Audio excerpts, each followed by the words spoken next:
Doane students may have been on break this past week, but it didn't feel like spring to those who stayed in Nebraska and the surrounding areas.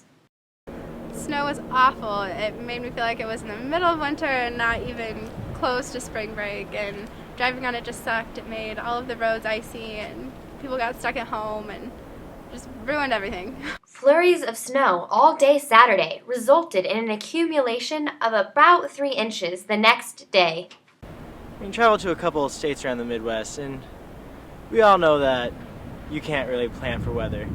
But it should be spring. You know, this is not exactly the norm right now. But I still like the snow. It just should be gone. I actually stayed on campus because of student teaching. It took us like 45 minutes to get to school as opposed to like 25, and it was just, even though I was still on campus, it still sucked. We live in Nebraska, right? So we are in, as it turns out, there's pretty harsh places to live on the planet. You can live in the North Pole, which is fairly harsh, but it's constant.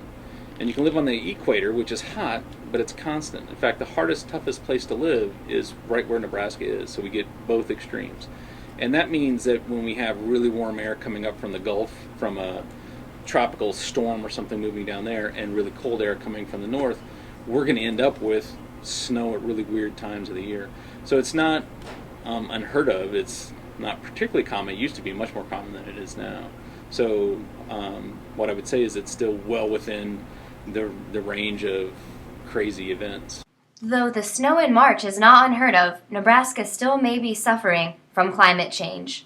Global warming is a climate change phenomenon, and which means it's going to happen over a long period of time, and you want to look at all the data. And so as we see the springs continue to get warmer and warmer and warmer, then that's an indication that the Earth is actually warming.